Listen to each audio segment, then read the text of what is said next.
Mesdames, Messieurs,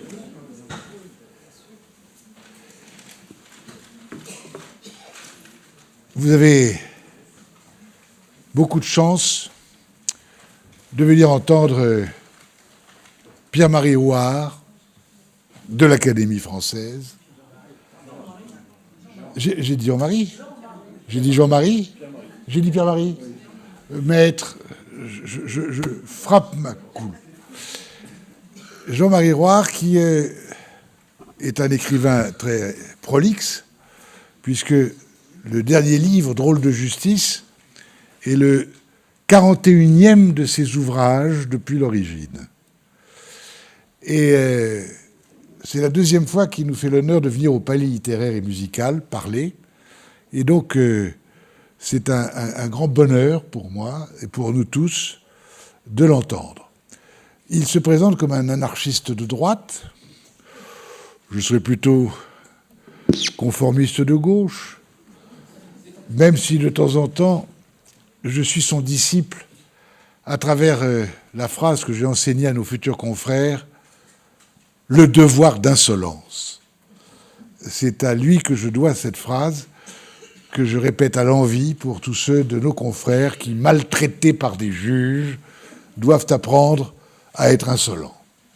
Alors je ne vais pas parler beaucoup plus, mais quelques avocats ont donné cet exemple de l'insolence, et notamment cet extraordinaire avocat qui était une fripouille politique, mais un très grand avocat, Tixier-Vignancourt, qui un jour, vous connaissez l'histoire, parle de manière un peu rude au tribunal, et le président lui dit « Maître Tixier-Vignancourt, vous ne respectez pas le tribunal ?» Et de sa voix d'éthyllo-tabagique, il a répondu « Au tribunal, tout mon respect, de confiance aucune. » Et c'est un peu comme cela que nous allons démarrer notre entretien.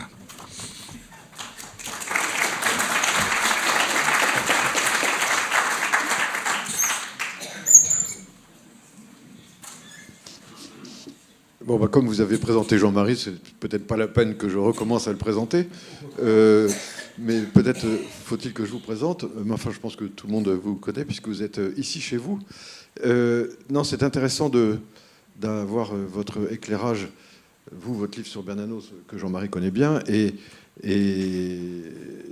d'avoir votre avis sur le livre de Jean-Marie, Drôle de justice, qui est un curieux livre parce qu'il se décompose en deux parties. L'une première partie qui est une forme de présentation et de cri, souvent de révolte d'ailleurs, contre la façon dont est rendue la justice des hommes. Et puis la seconde partie qui est une pièce de théâtre qui est absolument formidable. Vous allez à la fois rire parce que c'est tout l'univers d'un romancier, je ne voudrais pas déflorer, mais en tout cas dans une famille traditionnelle, avec un juge.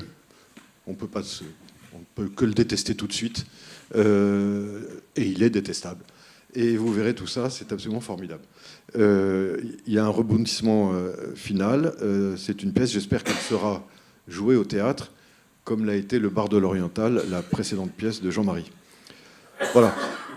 Alors je me suis efforcé de rédiger une dizaine de questions qui peuvent s'adresser aussi bien à l'un qu'à l'autre, sauf les deux premières, peut-être, qui sont plus spécifiquement adressées à Jean-Marie. Alors Jean-Marie, d'où vous vient ce désir d'en découdre en permanence avec la justice, que ce soit avec l'affaire du cartel des pétroliers, les prostituées de Lyon, l'affaire Omar Haddad, enfin, vous êtes toujours en colère.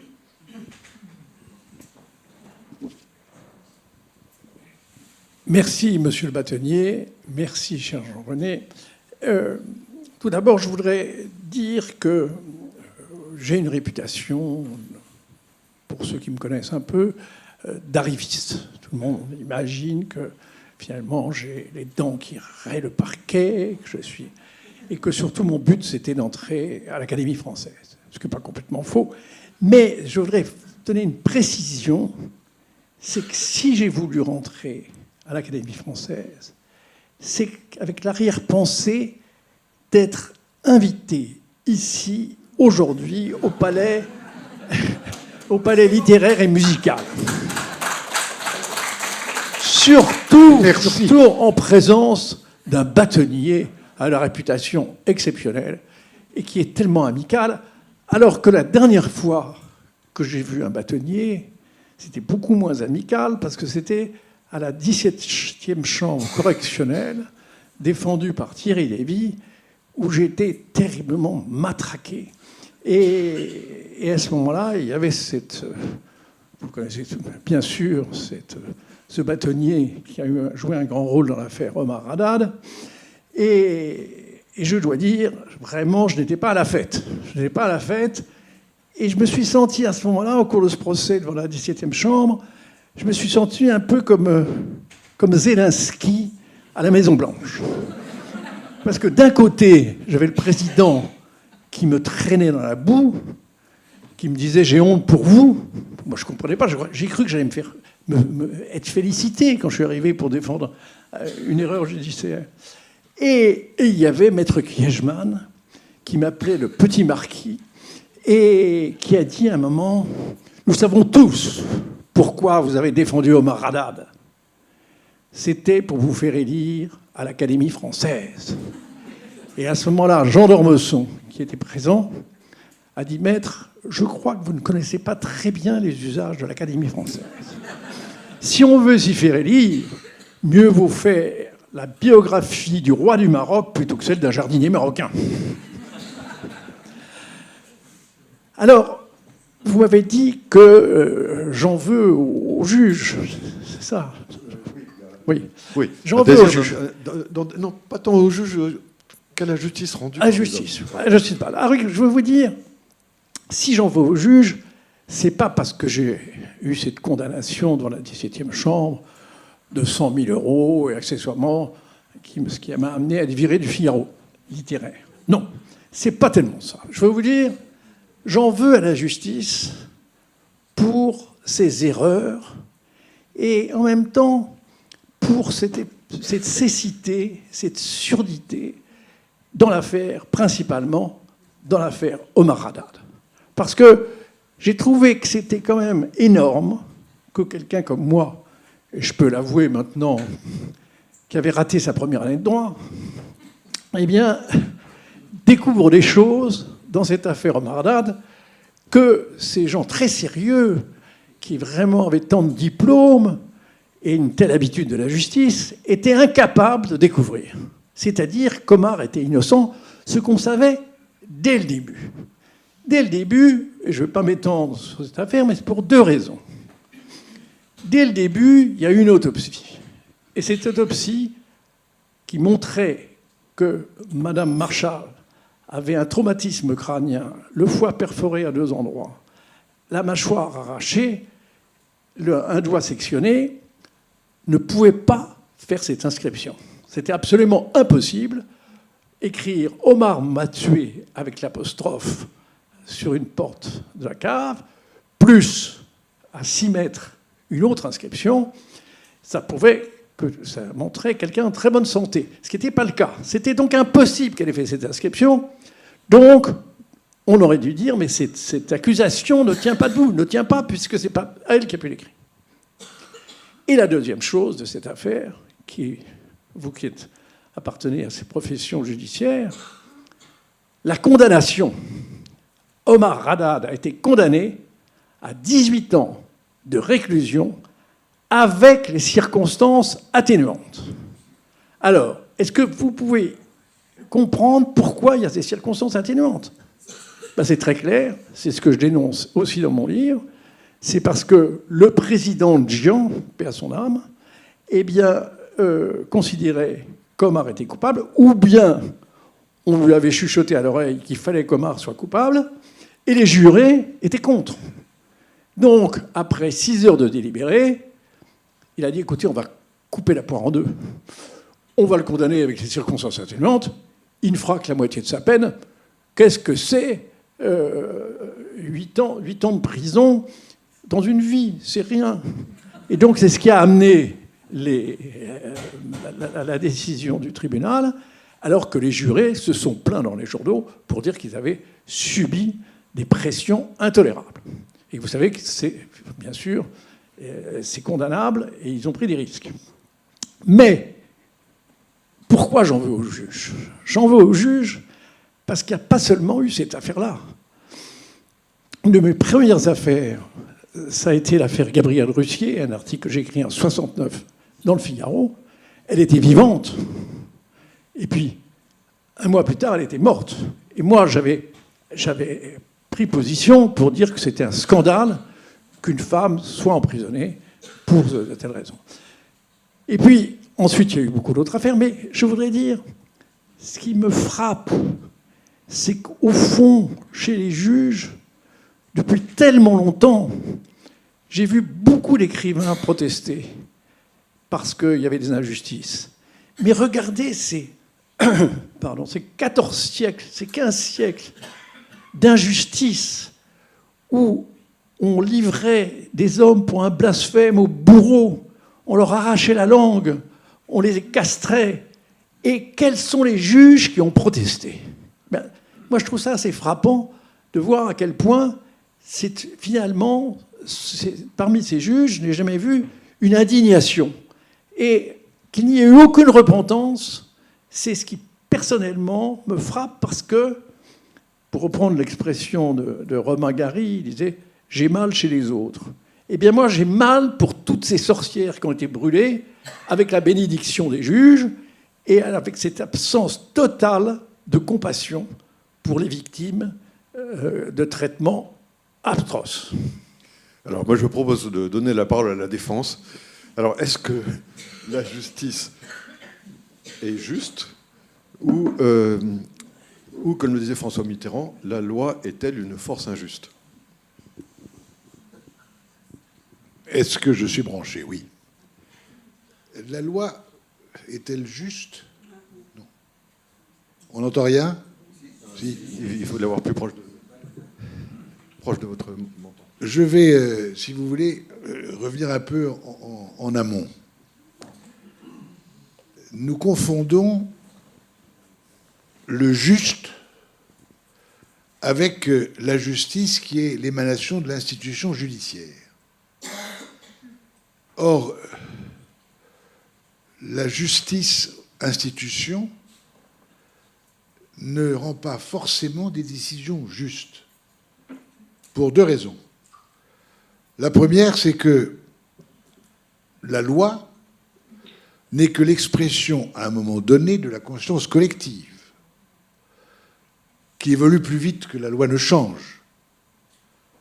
Ce qui donne des situations tout à fait étonnantes, puisque, à la fin de leur vie, des magistrats sont amenés à condamner des femmes délinquants parce qu'ils ont tenté d'empêcher des femmes d'exercer leur droit à avorter, alors que dans leur jeunesse, ils condamnaient les femmes parce qu'elles avaient avorté. Variation du droit à 180 degrés en l'espace d'une vie, et l'opinion personnelle du juge n'a rien à y faire. Donc la première attitude du juge doit être justement le respect de la loi, mais dans une totale humilité, dans une sorte de grande anxiété, parce que la loi ne se confond pas forcément avec le juste. C'est quelque chose de très important à bien mesurer. Ce qui frappe le plus, c'est la distorsion entre le désir de justice. La justice est une valeur, comme le bien, le beau, le vrai. Il n'y a pas de ministère du vrai. Au pire moment, un secrétariat d'État à l'information. Il n'y a pas de ministère du beau, affaires culturelles. Pas le ministère du bon, affaires sociales. Mais il y a un ministère de la justice. C'est dire à quel point cette exigence de justice est ardente au cœur des êtres humains. Et, à l'inverse, à quel point l'injustice suscite une souffrance et une révolte extrêmes. Le curé de Torcy, dans le journal du curé de campagne, dit au petit curé d'Ambricourt « Méfie-toi de l'injustice. Ne t'imagine pas que tu la feras reculer en la fixant dans les yeux comme un dompteur. Tu n'échapperas pas à sa fascination et à son vertige. Surtout, ne la regarde que juste ce qu'il faut et ne la regarde jamais sans prier. L'injustice. » Et c'est pourquoi la première réaction d'un juge qui veut accéder à la fonction de juge serait d'être pétri d'humilité, d'humanité, de modestie. Il n'est qu'une personne humaine qui va en juger une autre.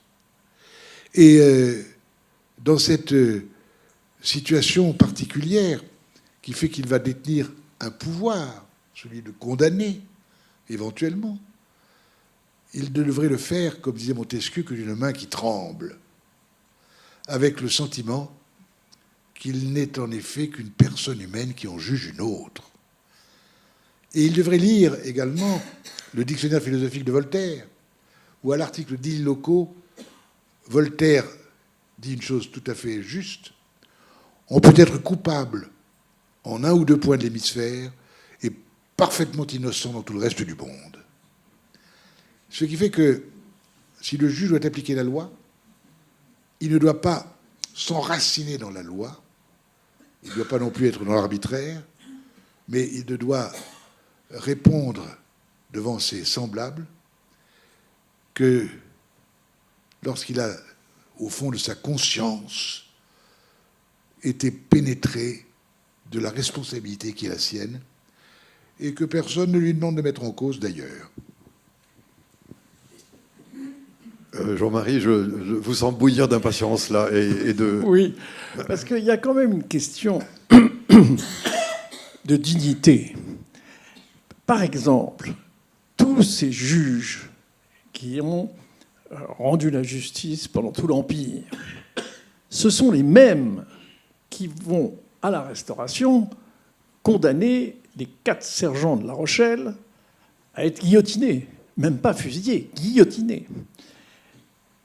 Prenons l'exemple des sections spéciales. On met les pieds dans le plat tout de suite. Les sections spéciales sous Vichy. Regardez tous ces magistrats qui ont condamné tous ces terroristes qui sévissaient en France, c'est-à-dire ces résistants. Et les sections spéciales où ils ont agi pour faire condamner des malheureux dont ils savaient parfaitement qu'ils étaient innocents. Ces mêmes juges, y compris les juges du procès de Riom contre les anciens dignitaires de la Troisième République, ces mêmes juges se sont retrouvés les plus sévères pour condamner Laval, pour condamner Brasillac, pour condamner Pucheux. Disons, c'est quand même quelque chose d'épouvantable de se dire que les mêmes juges, sans aucun cas de conscience... Alors vous allez me dire que ce n'est pas seulement le cas des juges, mais c'est aussi le cas des conseillers d'État, puisque ce sont les conseillers d'État qui ont aggravé les préconisations sur les Juifs pour que le décret soit beaucoup plus sévère. Qu'est-ce qu'ils ont eu à la Libération? Est-ce qu'il y a eu la moindre condamnation d'un conseiller d'État? Est-ce qu'il y a eu un changement de juge? Est-ce qu'un juge a été condamné à la Libération? Alors que Dieu sait que les condamnations à mort, vraiment, elles ont fait florès. Donc vous voyez, je crois que cette idée des juges, vous le dites, ils devraient avoir la main qui tremble. Mais ce qu'il y a d'ennuyeux, c'est que leurs mains ne tremblent pas, parce que ce sont des magistrats de droit divin.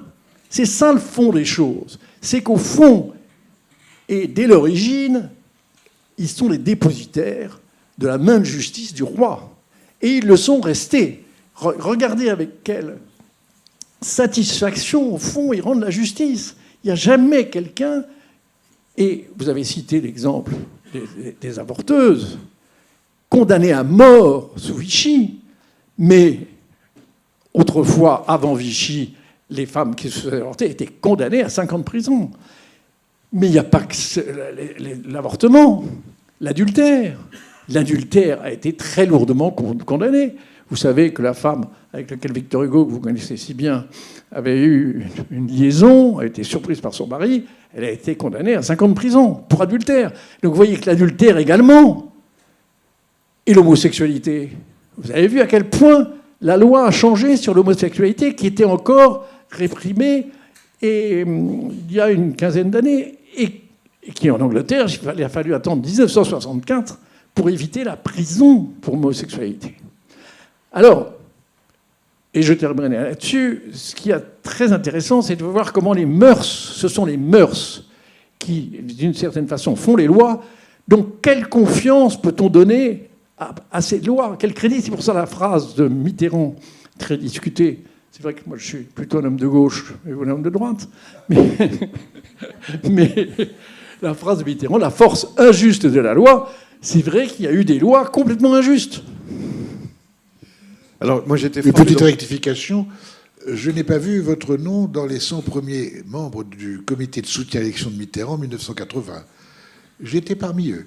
Oui, mais il se trouve que j'avais des relations, évidemment. Il me voyait très souvent, mais peut-être qu'il avait un peu honte, étant donné que j'étais à ce moment-là journaliste au quotidien de Paris.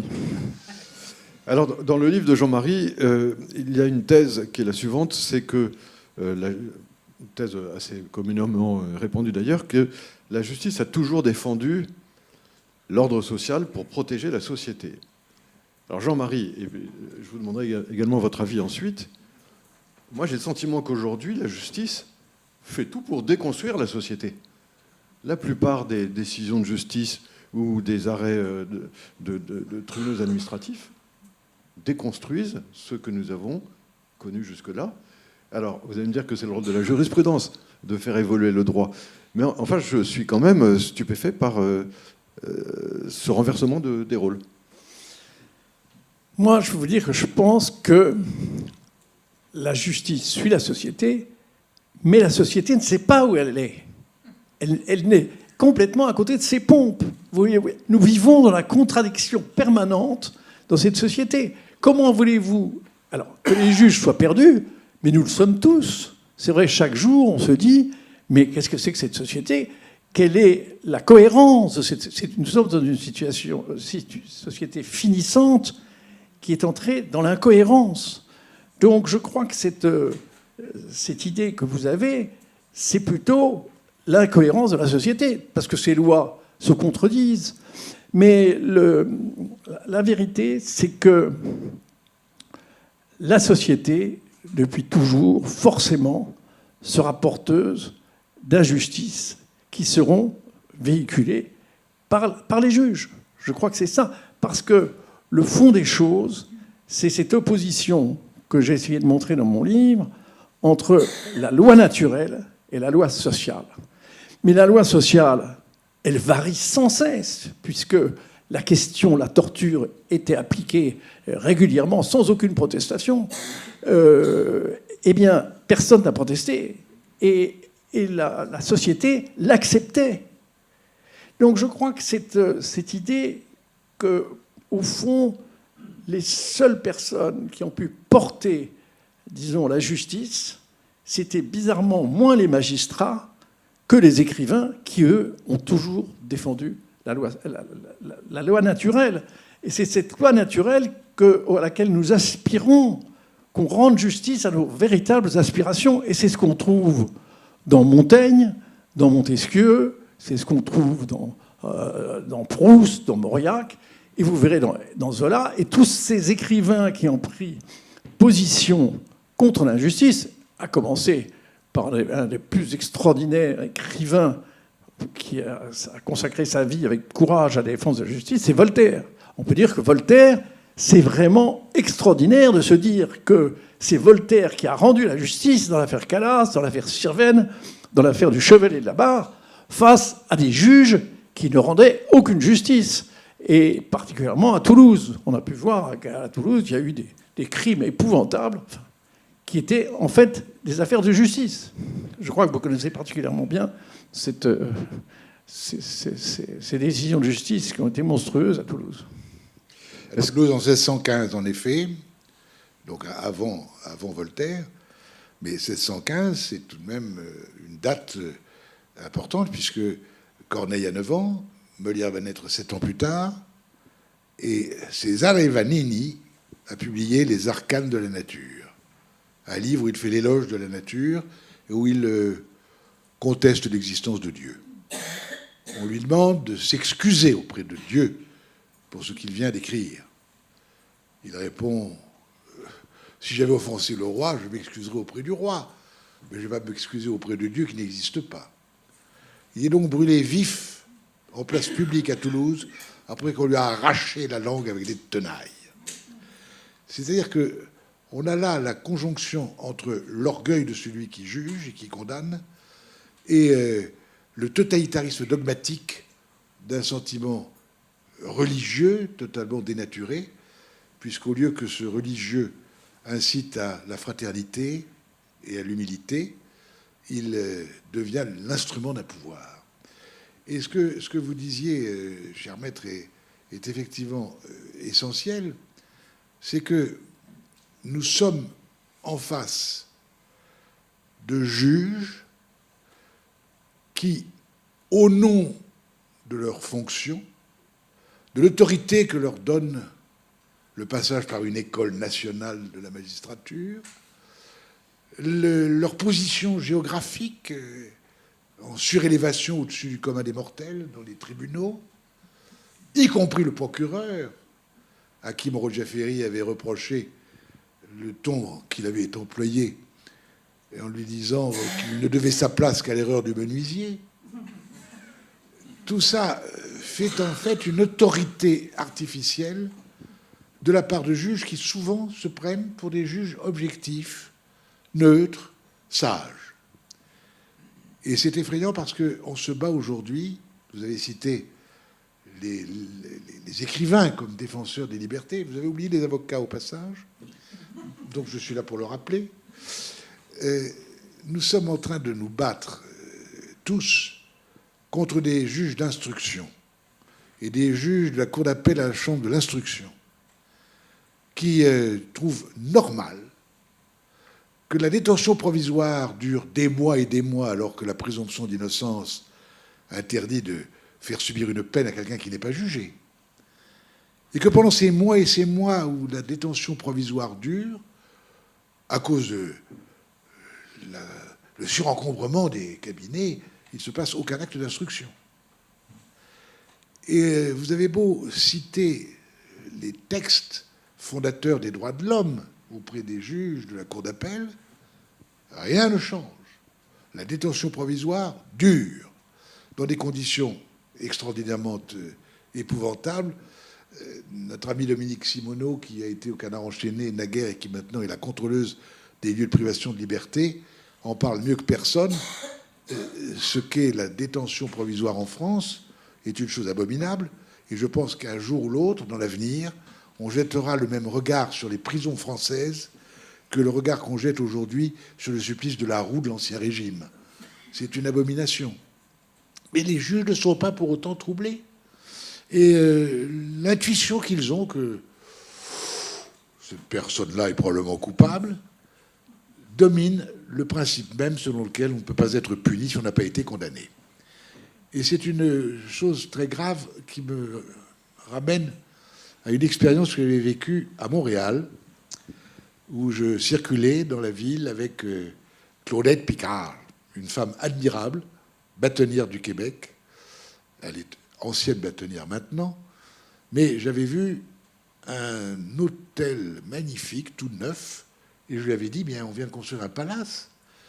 Et elle me dit, point du tout. C'est le nouveau bâtiment pour les détenus provisoires. Je lui dis, comment ça? Et oui, la détention provisoire est une telle atteinte à la présomption d'innocence qu'on a eu à cœur de faire un édifice où les détenus provisoires sont aussi confortablement installés que possible, avec tous les avantages possibles de la vie, puisqu'ils n'ont plus leur liberté. Ils peuvent recevoir leur famille, leurs intimes. Et si à la fin du procès, ils sont condamnés à une peine ferme, le temps de la détention provisoire compte double dans le calcul de la peine. Voilà comment des Français qui ont émigré de cet État totalitaire qui était le nôtre de la monarchie ont pu créer quelque chose qui ressemble en fait à une patrie des droits de l'homme. Et lorsqu'à un congrès d'avocats, j'avais dit à tous les avocats rassemblés, la France qui se dit la patrie des droits de l'homme a l'air d'être écrasée par son héritage, d'avoir du mal à le porter et encore plus à le lancer loin devant elle. Et Balater, qui était à ce congrès où je l'avais invité, avait pris la parole après en disant « Mon cher Charrière-Bournazel, la France n'est pas la patrie des droits de l'homme, c'est la patrie des déclarations des droits de l'homme. » et c'est une phrase qu'on peut méditer. Et quant au juge, je vous les prête à nouveau pour en dire tout ce que vous avez envie d'en dire et à quoi je souscris. Mais, monsieur le bâtonnier, vous permettez de répondre, monsieur le bâtonnier, cher Christian, il y a un vrai problème qui est, en effet, l'école de la magistrature. C'est un vrai problème. C'est un vrai problème puisque c'est une sorte de campus qui entretient les gens dans l'idée de leur supériorité et qu'ils n'ont qu'un ennemi, ce sont les avocats. Alors, pourquoi est-ce que les avocats n'ont pas plus manifesté? On n'a pas vu beaucoup contre cette école de la magistrature, puisque, au fond, avocats, juges, ce sont les deux versants qui devraient aboutir à la justice. Et autrefois, il y avait en effet, beaucoup de magistrats étaient issus de la fonction publique, d'avocats, et ne croyez-vous pas qu'il serait temps qu'on supprime cette école, en tout cas qu'on la supprime dans son fonctionnement, et qu'on mêle dans un tronc commun au départ les gens qui veulent être avocats et les gens qui veulent être juges? Alors je vous réponds, mon cher maître, parce que vous êtes exactement, vous touchez du doigt un des vices de notre système qui est dramatique. J'arrive à temps. Pour moi, oui, toujours à temps. Mais pour la société, je pense que vous avez encore du chemin à faire. Parce que ça fait un moment qu'on proteste contre l'école de la magistrature. Et moi, j'ai cité à de multiples reprises, à l'occasion des fonctions que j'occupais, le modèle canadien. On ne peut être juge au Canada et au Québec que si l'on a d'abord été pendant 10 ans au moins, autrefois c'était 15, maintenant c'est 10 ans, un avocat parmi les meilleurs. Il n'y a donc pas de guerre civile entre les magistrats et les avocats au Canada, puisqu'on ne peut être juge que si on a d'abord été avocat. Et lorsque j'avais assisté à une rentrée solennelle à Montréal, on célébrait Maître Daveluy, un homme qui était à sa 60e année d'exercice professionnel. Il avait fait un discours étonnant, la tête de Woody Allen, le pince sans rire de Woody Allen et l'humour de Woody Allen. Et les juges étaient sur des rangs en fonction de leur grade surélevé. Et à la fin de son discours, il a été applaudi. Sont descendus des rangs supérieurs les juges de la Cour supérieure qui sont venus l'embrasser parce qu'ils avaient été autrefois ses collaborateurs. Et ça change tout. Quant au procureur de la Couronne, il est un avocat parmi les autres. Il ne siège pas sur l'estrade avec l'erreur du menuisier. Il est sur le même plan que l'avocat. Et sur le plan déontologique, il répond de l'institution disciplinaire de l'ordre, s'il commet des fautes, et non pas d'une sorte de fantaisie institutionnelle où les juges se jugent entre eux. Voilà. Et, pardon, je sens que cet exemple canadien se retrouvera bientôt dans des pages du Figaro Magazine, parce que je pense que Jean-René a pris bonne note de cela. Mais je voudrais vous poser une dernière question. Est-ce que vous êtes également d'accord pour les cours d'assises, pour la fin de cette innovation de Vichy, qui est l'échevinage? Pourquoi, pouvez-vous me dire pourquoi on a introduit dans les cours d'assises des magistrats, la présence de magistrats, alors que ça avait fonctionné pendant 200 ans, et on voit l'exemple du film américain 12 hommes en colère, ça avait parfaitement fonctionné, et on a considéré dans les attendus du décret-loi de Vichy que sinon il risquait, dans les jurés populaires, d'introduire l'idiot du village. Enfin bon. Et le décret de Vichy avait pris la précaution aussi de dire que le recrutement des jurés, ceux qui restaient, parce que c'était, eh bien, devait être ni franc-maçon ni juif. Donc, vous voyez, c'est quand même. Comment se fait-il qu'on ait pu. Ni militaire. Ni militaire. Alors, je vous réponds d'un mot. C'est une réforme lamentable. Ah, bon. Lamentable. On n'aurait jamais dû exclure les jurés des chambres criminelles et des cours d'assises. D'autant que, si vous aviez le temps de jeter un œil sur Perpétuité, mon petit ouvrage, le condamné dont j'ai imaginé le journal quotidien remarque que les juges, les 3 juges qui siègent, et puis les 9 jurés, c'était 12 à l'époque, les juges sont prétentieux, alors que les jurés ont tous, au début de l'audience, prêté serment. Le magistrat, lui, n'a prêté serment qu'une fois quand il est devenu magistrat et ne renouvelle jamais ce serment. L'a-t-il seulement en mémoire? Tandis que les jurés, eux, qui sont juges pour une fois, ont le sentiment, il suffit de parler avec eux ensuite, d'avoir une tâche écrasante à remplir. Et ils sont extrêmement soucieux d'être justes, quand les magistrats, eux, sont assurés d'être compétents. Ce n'est pas tout à fait la même chose.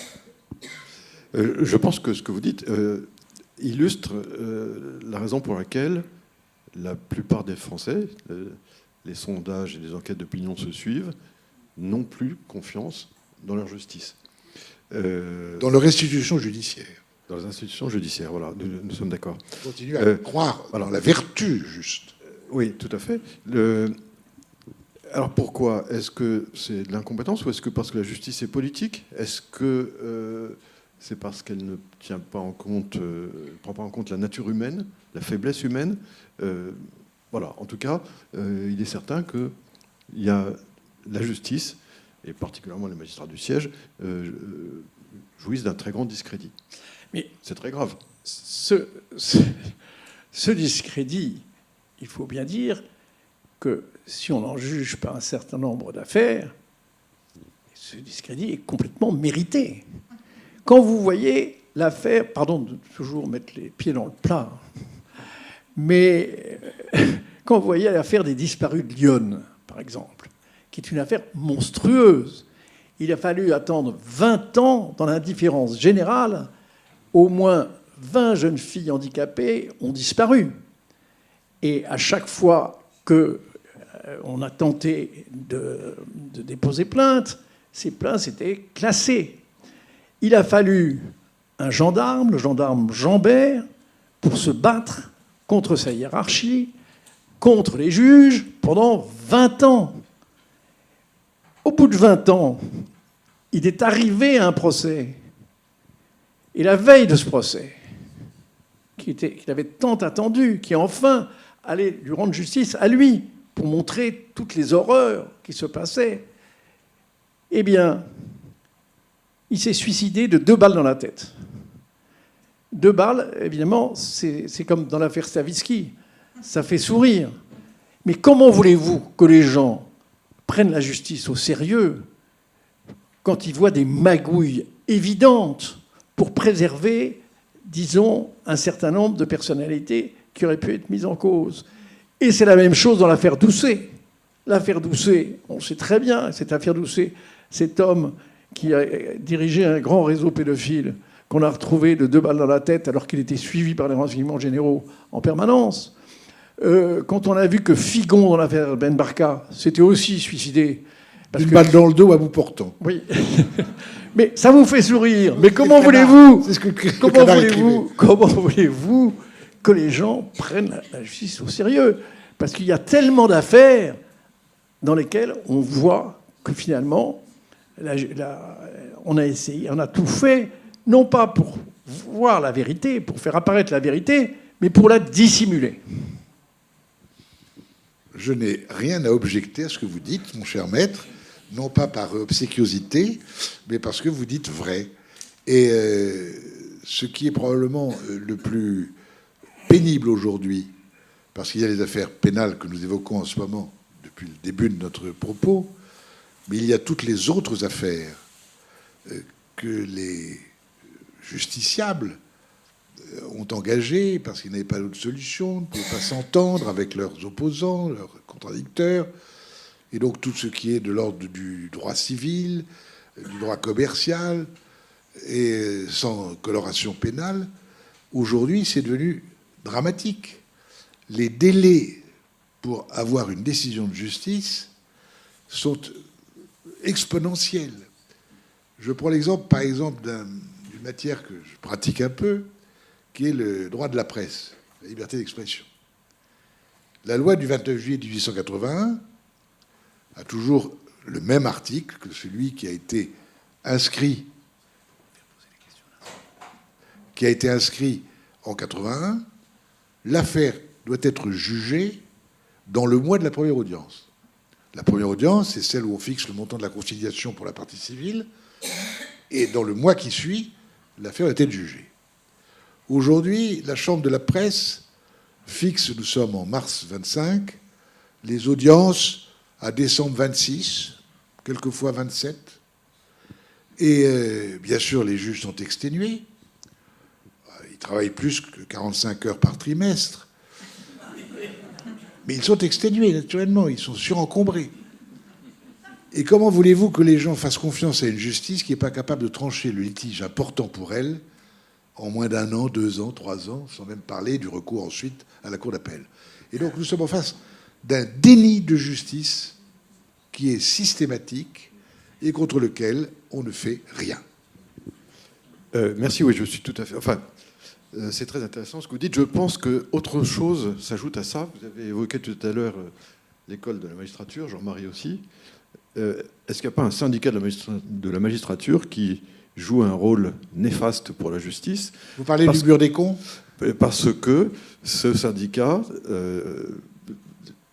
permet aux Français de penser que la justice est aujourd'hui politisée. Voilà. Qu'en pensez-vous tous les deux? Ouais, écoutez, il faut voir comment est né ce syndicat de la magistrature. Moi, j'ai assisté, j'ai été même l'ami d'un certain nombre de magistrats. De Joannet et de Colcombet, dites-vous. Joannet, Colcombet. Et j'étais très l'ami d'un avocat qui était aussi de leur ami, qui était Thierry Lévy. Oui. Bon.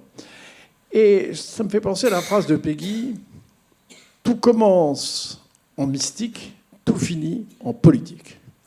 Et au début, il y avait le désir que les juges ne soient pas, disons, trop soumis au pouvoir politique. Et d'ailleurs, ils en ont pâti. Un juge que j'ai très bien connu, admiré, qui était Étienne Secaldi, a été asbrouqué. C'est-à-dire, on l'a déplacé, il était à Nice, on l'a envoyé dans le Nord pour le punir d'avoir attaqué les compagnies pétrolières. J'ai bien suivi cette affaire. Mais, donc, c'était, au départ, il y avait un idéal. Il y avait un idéal pour préserver les juges des pressions qui étaient très grandes. Mais après, il y a eu une dérive, mais abominable. Mais est-ce qu'on a vraiment sanctionné le mur des cons? Personne ne l'a sanctionné. Évidemment non. Ben oui. Donc, si vous voulez, le pouvoir politique est coupable.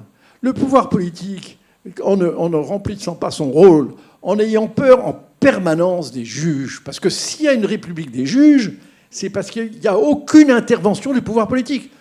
Regardez la commission d'enquête parlementaire sur l'affaire Benalla.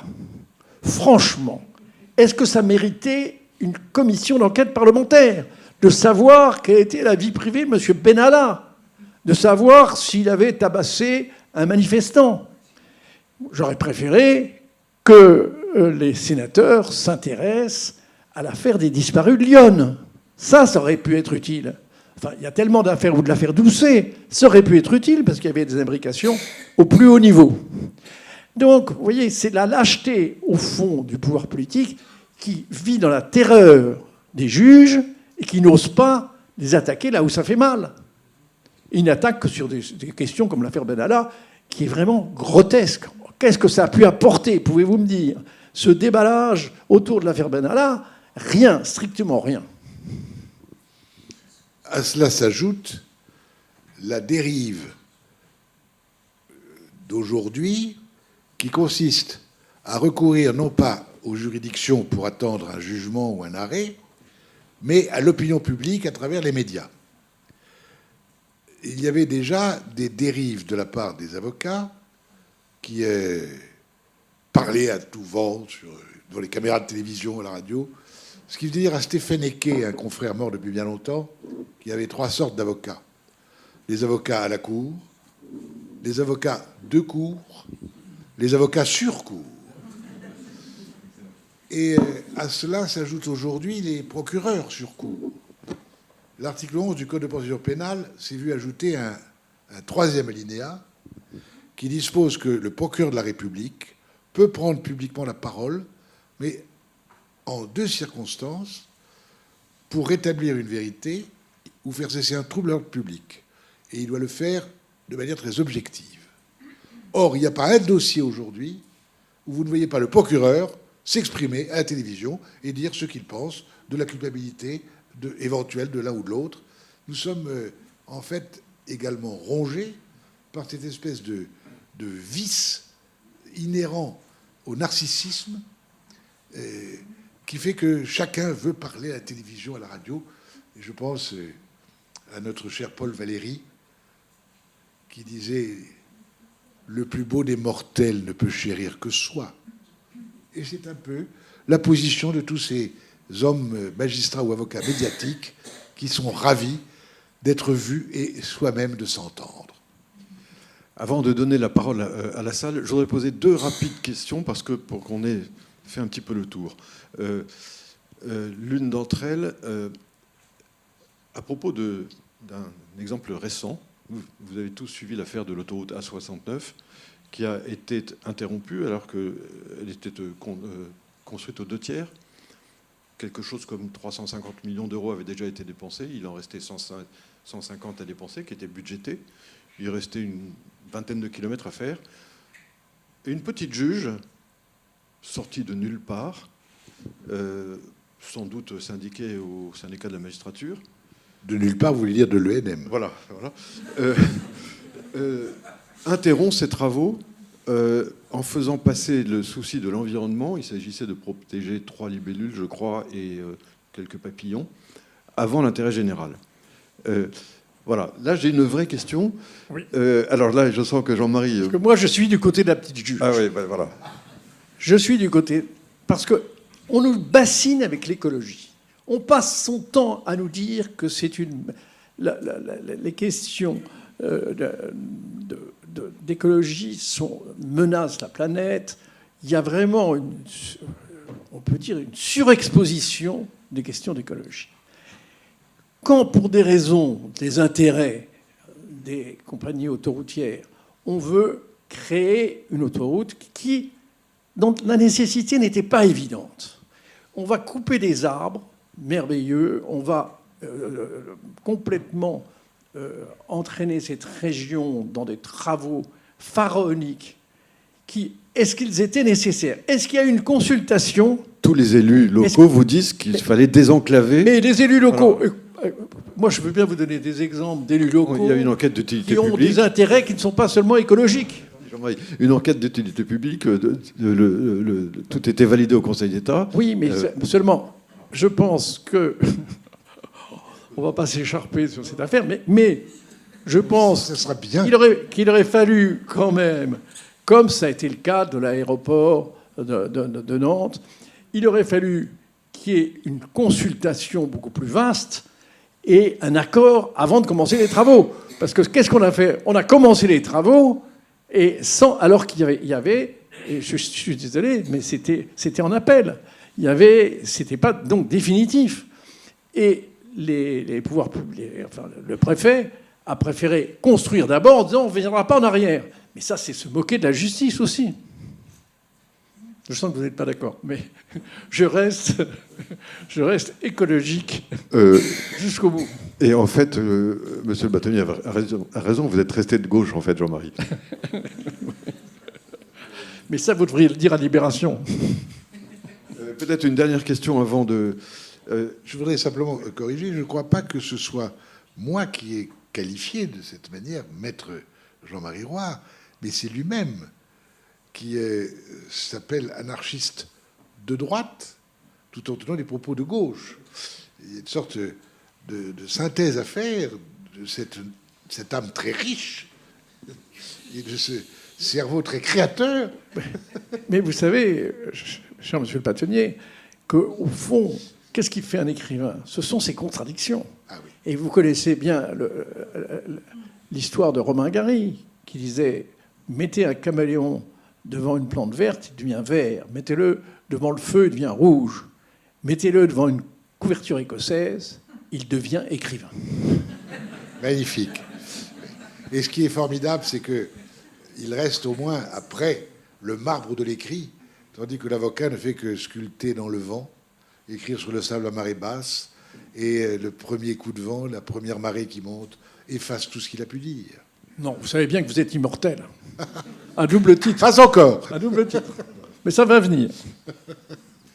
Une dernière question un peu urticante. François Fillon a été interdit de se présenter à l'élection présidentielle. Nicolas Sarkozy vient de subir un réquisitoire très très très sévère. Et peut-être que Marine Le Pen ne pourra pas se présenter non plus à l'élection présidentielle. Comment est-ce qu'on limite le pouvoir des juges? Est-ce qu'il faut le limiter ou est-ce qu'ils sont tout puissants? Moi, je crois que j'ai répondu un peu à la question tout à l'heure. Je pense que les politiques sont responsables. Ils n'ont rien fait pour imposer aux juges un certain nombre. C'est eux qui font les lois et ils se laissent complètement manipuler par les juges et qui interviennent dans le cours des élections présidentielles. C'est parfaitement scandaleux. Mais remarquez, comme ils se laissent, ils vont à l'abattoir sans rien dire. Vous ne souhaitez pas répondre? Non, c'est bon, je suis prêt à répondre. La question est en effet très, très compliquée, puisque si rien ne s'était passé, ni contre Madame Le Pen, ni contre le président Sarkozy, en justice, on dirait ils ont des privilèges qui les mettent au-dessus de la loi.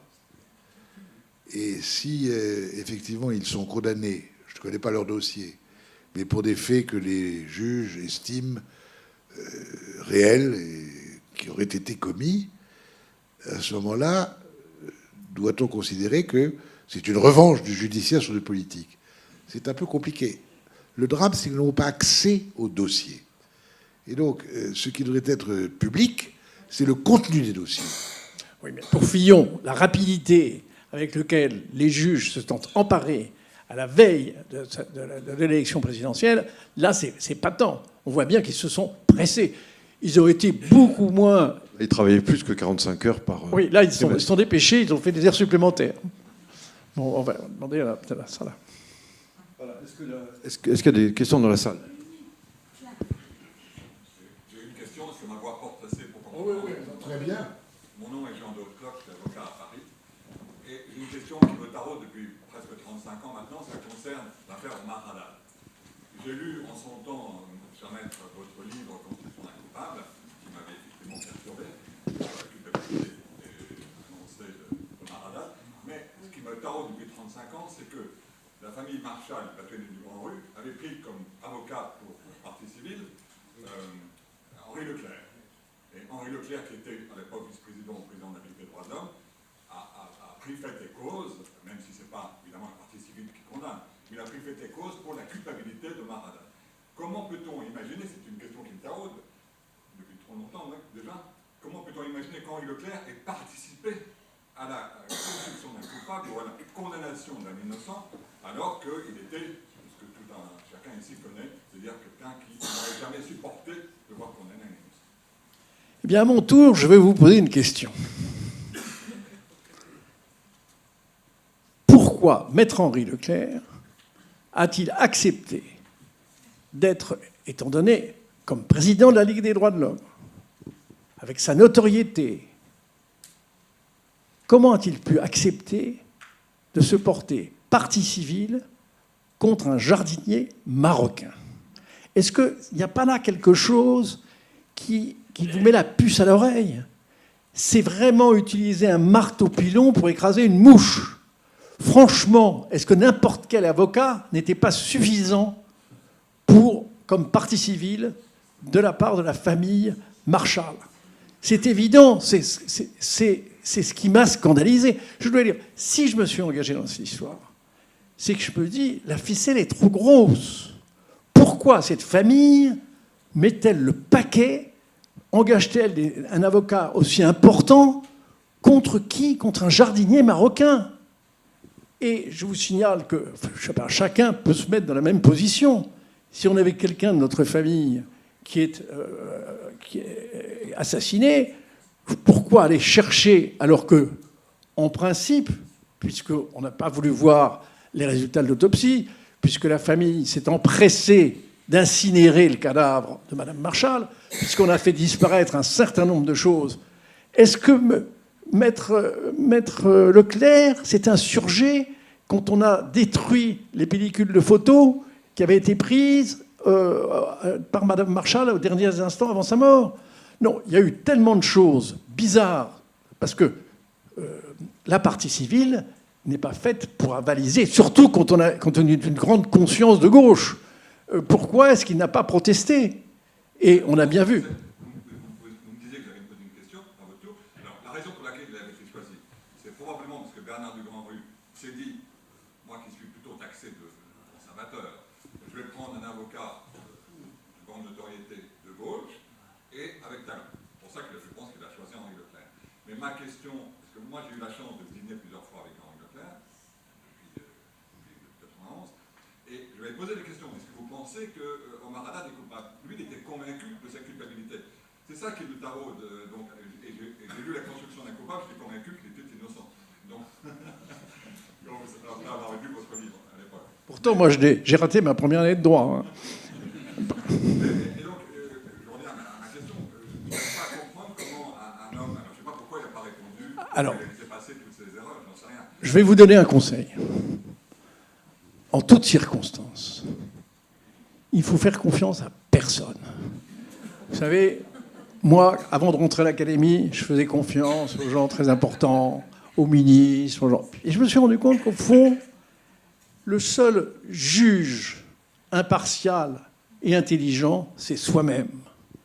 Et si vous avez été convaincu par mon livre, et si vous avez vu à quel point cette affaire est absurde depuis le départ, qu'elle est une manipulation de l'opinion, quand vous voyez le travail qu'ont fait les gendarmes pour salir Omar Haddad en disant qu'elle allait voir une prostituée, aucune prostituée n'a témoigné.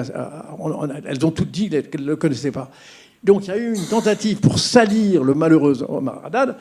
C'est une manipulation de A à Z. Puisque je vous dis, et maintenant on le sait, qu'il y a un ADN, il n'y a pas l'ADN d'Omar Haddad, mais qu'il y a l'ADN, en revanche, de quelqu'un qui est fiché au grand banditisme.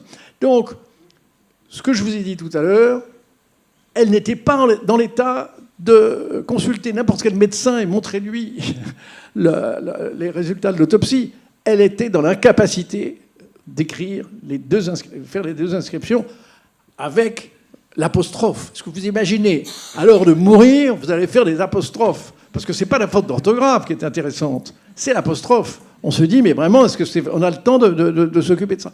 Donc, et je vous donne l'exemple aussi des circonstances atténuantes.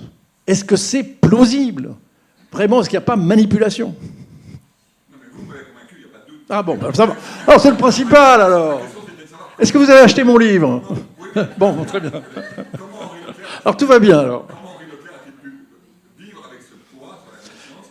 Je vais vous dire, parce que, à mon avis, parce que moi, j'ai rien contre Henri Leclerc. Et contre Maître Kiechman, paix à son âme, il m'a traîné dans la boue à tel point, mais je ne lui en veux pas non plus. C'est une expérience passionnante parce que je n'étais jamais passé devant un tribunal et je dois dire, je ne le regrette pas de ce point de vue-là.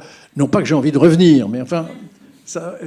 Non, je pense que c'est par amitié. Il y avait une amitié entre eux, peut-être d'autres formes d'amitié et de liens entre eux. Mais et dès qu'il a commencé à accepter, il a été prisonnier.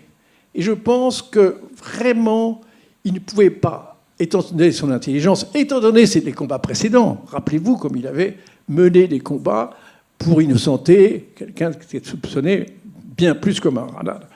Et il me semble que c'est la clé de sa personnalité. Ça a été, une fois qu'il avait commencé, il ne pouvait pas se dédire. Il a fait un arrangement avec sa conscience. Une autre question? Oui, je voudrais me faire l'avocat de la défense. Parce que je trouve que vous avez quand même été assez sévère avec la magistrature, l'un et l'autre. Après avoir dit à juste titre que la justice manque de moyens, les juges sont paresseux, mais enfin, globalement, pense tous ici d'accord que la justice manque de moyens, les prisons sont infâmes, tout ça, On ne peut que souscrire à tout cela. Les hommes sont influençables et corruptibles, tout ça, on le sait aussi. Et ça débouche sur le tableau assez sinistre que vous avez dressé de cette justice qui est pourtant la nôtre et auquel nous sommes si attachés, comme M. le bâtonnier l'a dit. Plus encore, je dirais presque liberté, fraternité, égalité. Je pense que justice, c'est encore mieux que ça. Alors, en tant que, je ne sais pas quoi, je voudrais vous demander maintenant de prendre la parole, monsieur le bâtonnier, en changeant votre position et de prendre maintenant la défense de la magistrature et de montrer comment la justice française, malgré la corruption propre à l'être humain et le manque de moyens conjoncturels, est quand même une belle magistrature. Je réponds, je suis interpellé, je vais bien sûr ne pas me dérober, mais ce n'est pas la magistrature que je veux défendre, c'est une abstraction. Je suis prêt à défendre, en revanche, ceux des juges que je connais, j'en connais plusieurs, qui sont des gens extrêmement convenables, modestes, soucieux de faire bien. Et ça n'est pas donc une collectivité dont je vais me faire l'avocat, c'est de tel ou tel de ceux qu'on critiquerait à tort ou que justement on ne critiquera pas parce qu'on ne les connaît pas, comme souvent les meilleurs se font discrets. Oui, moi j'ai défendu cette dame juge qui a empêché la construction de l'autoroute. Je trouve que c'est une femme formidable, j'aimerais bien la rencontrer. Jean-Marie Roy, vous avez parlé de Zelensky à la Maison-Blanche. Vous, mon cher confrère, vous avez parlé de ce renversement du judiciaire qui se venge du politique. On assiste aux États-Unis avec Trump à un renversement de ce paradigme, avec le politique Trump élu président qui aujourd'hui se venge des magistrats. J'aimerais avoir votre opinion là-dessus, l'un et l'autre. Je laisse le bâtonnier. C'est une grande expérience américaine. Malheureusement, je ne pourrais répondre qu'en français, parlant très très mal l'américain. Mais je peux dire que ce que vous savez tous, nous sommes en face d'un système très particulier qui fait que pour une fois, de temps en temps, le pouvoir se rassemble dans les mains d'un président de son équipe et du Congrès qui a la même majorité que celle d'où est issu le président. Et donc, c'est plutôt inquiétant pour la démocratie, mais on n'en est pas encore là, puisque nous allons, nous, plutôt nous acheminer de dissolution en dissolution vers une sorte d'absence de gouvernement et de totale incurie dans les réformes. Finalement, le désordre républicain à la française vaut mieux que la fausse démocratie américaine virant à la tyrannie. Je souscris tout à fait. Je suis très ému. Est-ce qu'il y a d'autres questions ? Moi, je voudrais dire quelque chose. On a attaqué les hommes politiques, on a attaqué la magistrature, on a attaqué les prisons, on a attaqué l'absence de financement de la justice. Moi, je voudrais dire un mot en défense de la règle de droit. Parce que ce qui nous unit ici fondamentalement, je pense, c'est la règle de droit. On peut avoir une vision d'un côté ou de l'autre, et c'est notre métier que d'apporter notre contribution au débat. Mais ce qu'on attend du juge, c'est qu'il applique la règle de droit. Elle va pouvoir changer au fil du temps, et c'est ça la base. Et quand on nous dit, quand on a des ministres qui nous disent que la règle de droit n'a aucune importance, quand on a le président Trump qui fait n'importe quoi en disant c'est moi qui commande, non, nous sommes choqués, nous, en tout cas moi personnellement, nous sommes choqués de ce genre de choses, et c'est pas l'erreur judiciaire, il y a des erreurs judiciaires, il y a des magistrats corrompus, il y a pu y en avoir, il y a des magistrats idiots, il y a des avocats idiots, il y a tout ce qu'on veut, il y a des conditions de détention terribles, mais la seule chose qui peut nous sauver, c'est que la règle de droit soit connue, respectée et appliquée comme telle. C'est en tout cas ce que je tenais à dire. Vous me permettez de dire un mot. Il y a un grand maître du droit qui était le chancelier d'Aguesseau. Et le chancelier d'Aguesseau disait « Si on m'accusait d'avoir volé les tours de Notre-Dame, je commencerais par prendre la poudre d'escampette. » Eh bien, c'est un peu ce que je pense en tant qu'anarchiste de droite. Eh bien, c'est un peu ce que je pense de la justice. Je pense que, franchement, personne, c'est très très rare de voir des gens satisfaits par les décisions de justice. C'est pourquoi je crois que le véritable remède, le véritable antidote à ce sentiment d'injustice que nous éprouvons, pas seulement de la part des tribunaux, mais dans notre vie, de voir tellement de choses sont injustes, c'est la littérature. Et c'est grâce à la littérature, cet antidote, que nous pouvons supporter l'injustice qui est partout. Et je crains que, même en améliorant les choses et en modifiant l'école de la magistrature, eh bien, ces injustices subsisteront. Monsieur Roy, je voudrais vous répliquer, si vous me permettez, une seconde. Votre juge du tribunal administratif de Toulouse, ou bien il y a deux possibilités. Ou bien elle a appliqué la règle de droit et elle n'a fait que son travail. Ou bien elle a cédé à des pressions politiques et autres, et c'est dégueulasse. Voilà quel est le dilemme, la question qui se pose. Et je voudrais que mon bâtonnier préféré, M. Chériam Fournazel, dise ici que l'opinion publique n'a pas sa place en nous rappelant ce que Moreau Jaffery en disait.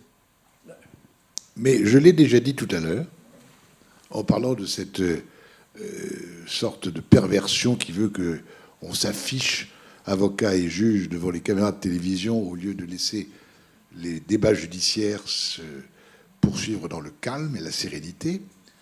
Mais la question que, cher Alain, tu as évoquée, où la juge applique le droit et on se tait, où elle subit des pressions et on proteste.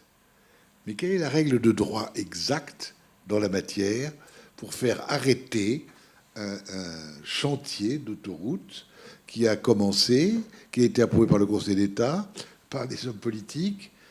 Elle a peut-être une règle de droit que je ne connais pas, mais quelle est-elle? Est-ce que nous ne sommes pas ici en face de quelque chose qui paraît très subjectif ou dicté par une opinion dogmatique écologiste qui l'emporte sur le reste? Et ça, c'est le trouble dans lequel nous sommes tous. Je ne la condamne pas, je ne connais pas le fond du dossier, je sais simplement que je ne vois pas quelle est la règle exacte sur laquelle elle a pu s'appuyer, quelle est la loi qu'elle a pu mettre en avant. Elle s'est appuyée sur le droit de l'environnement inscrit dans la Constitution. Non, mais le droit de l'environnement, c'est une pétition de principe. Il n'est pas écrit quelque part qu'une autoroute ne peut pas faire plus de tant de kilomètres ou abattre tant d'arbres, etc. C'est donc subjectif. Et par conséquent, ce qu'on peut déplorer, c'est qu'on ait le sentiment qu'une décision de cette nature a été rendue par un juge en fonction de sa propre subjectivité. Mais, monsieur le bâtonnier, il y a quand même une contradiction interne, puisque, en principe, on rend la justice au nom du peuple français. Et vous condamnez l'opinion. Il y a quand même un lien entre l'opinion et le peuple français. Rappelons-nous Victor Hugo. Souvent, la foule trahit le peuple. Non, je crois qu'on ne peut pas nier l'importance de l'opinion. Ça serait vraiment bizarre dans une prétendue démocratie. Mais ce qu'il y a, c'est qu'en général, les décisions sont prises vraiment très souvent. Et quand vous dites qu'il n'y a pas de pression, il y a aussi des pressions économiques qui sont très fortes. Il y a quand même aussi des cours d'appel, non? C'est ce qui est le cas en ce moment. Oui, oui. Et le CDG Express a été suspendu, et puis la Cour d'appel a remis un peu d'ordre dans tout ça, et ça a redémarré. J'ai entre les mains un observateur de cette semaine qui titre Justice sous pression, enquête sur la montée du populisme anti-juge, 4 anciens gardes de vaisseau témoignent. C'est la une de couverture de l'Obs de cette semaine. Ce que vous pourriez nous dire sur la réalité de ce populisme anti-juge? Ce populisme anti-juge.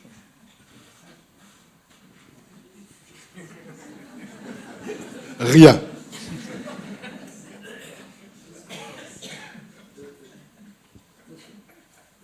Je voudrais apporter peut-être une réflexion, monsieur le bâtonnier et mon cher maître. C'est est-ce que si on réformait le tronc d'accès à l'École nationale de la magistrature, c'est-à-dire que, comme dans l'internat, on fait un examen commun, notaire, avocat, commissaire de justice, juge, et chacun, en fonction de son classement, choisirait ce qu'il souhaite. Voilà la réflexion. La deuxième chose que je voudrais dire, lorsque Nathalie Roré a été nommée à l'école de la magistrature, est-ce qu'il n'y a pas eu un changement? Ça, c'est une question à... S'il y en a eu un, c'est qu'on a mis un magistrat à la tête de l'école du barreau. Et que ce directeur de l'école de formation du barreau, qui est un vrai magistrat, a supprimé les cours en amphithéâtre sur l'histoire de la profession et sur les grands principes, qui duraient un certain nombre d'heures, pour que ce soit désormais en visioconférence.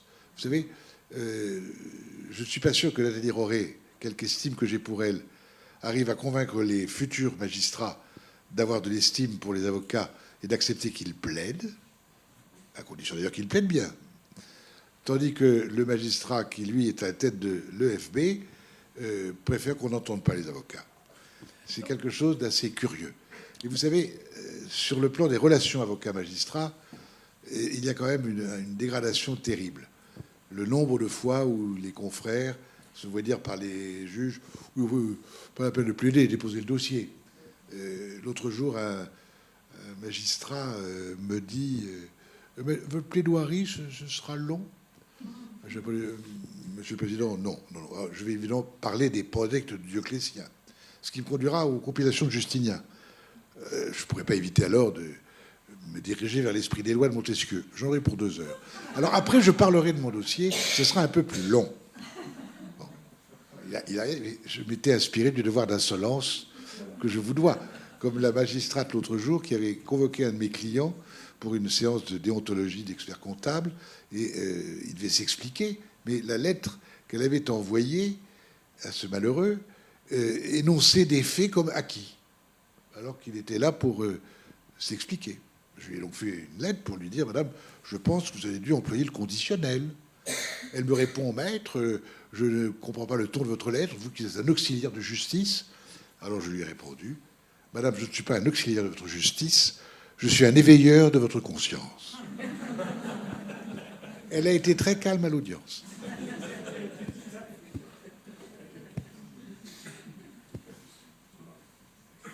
Jean-Marie Roy, vous nous avez fait beaucoup rire, on vous en remercie quant à l'incohérence de la loi, à une société qui ne sait plus très bien où elle se trouve actuellement. Vous nous avez parlé de la 17e chambre, dont je salue l'intelligence souvent des juges, parce qu'ils ont des affaires difficiles à connaître et des jugements souvent compliqués à prononcer. Ils s'occupent de la liberté d'expression. Je pense que cela vous concerne également en tant qu'artiste, qu'écrivain. J'aimerais savoir ce que vous-même, ainsi que l'Académie, avez entrepris pour défendre Boualem Sansal. Est-ce que c'est un sujet qui vous intéresse? Est-ce que c'est un sujet dont vous vous occupez? Et vous, personnellement, comment le considérez-vous? Alors, je crois que, qu'on soit écrivain ou non, le cas de Boualem Sansal interpelle tout le monde. C'est évident que nous avons tous à la fois un cœur et une culture, et le fait qu'un écrivain soit arrêté en Algérie pour un délit d'opinion, ça nous choque tous. Pour l'Académie, vous savez, il a été question à un moment de les lire tout de suite pour faire pression sur le gouvernement algérien. Personnellement, je n'étais pas favorable à cette idée, même si j'ai beaucoup d'admiration et de compassion pour Boualem Sansal. Et je n'étais pas le seul, puisque à la majorité, nous avons décidé de ne pas les lire, parce que nous ne voulions pas introduire, et ça c'est pour introduire des éléments politiques dans l'élection des membres. On doit être dégagé. Et c'est ce qui a évité à l'Académie de nombreuses erreurs. Puisque vous savez que sous Vichy, il était question, je crois, d'un membre de l'Académie, c'était Abel Bonnard, je crois, qui voulait qu'il y ait une motion de soutien au maréchal Pétain au moment de Montoire. Et un certain nombre d'académiciens ont fait pression pour dire qu'il n'est pas question. Enfin, ils ont voté contre cette motion, notamment Paul Valéry, je crois Bergson, un certain nombre. Donc, l'immixion de l'Académie dans des questions, que ce soit dans les questions d'éducation nationale, dans des questions de justice, même si moi-même, au moment de mon élection, ma réception à l'Académie, j'ai fait venir Omar Haddad à l'Académie pour ma réception. Mais c'était individuel. Faire élire Boualem Sansal pendant qu'il était en prison, c'était une intervention, disons, de l'Académie. C'est une immixtion de l'Académie qui pouvait être dommageable. Et avec toute vraiment la compassion que je peux avoir pour Boualem Sansal, eh bien, je crois que c'était une sage décision. Tout à fait d'accord. D'autres questions? D'autres questions? Vous avez encore des livres? Alors, s'il n'y a plus d'autres questions, je vais citer une phrase de Bernard Shaw qui disait, qui s'adresse aussi bien aux bâtonniers qu'à moi: voir un écrivain après avoir lu un de ses livres, c'est voir une oie après avoir mangé du foie gras. Eh bien, donc, les livres sont là, ils sont à votre disposition.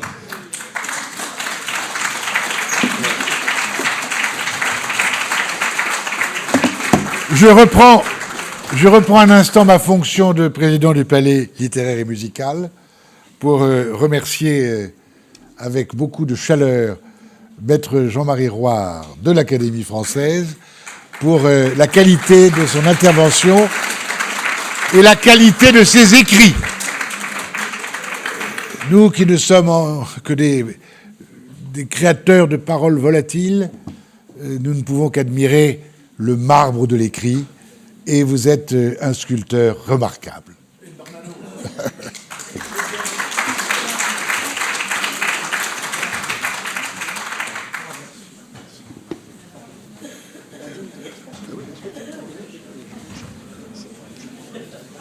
On va demander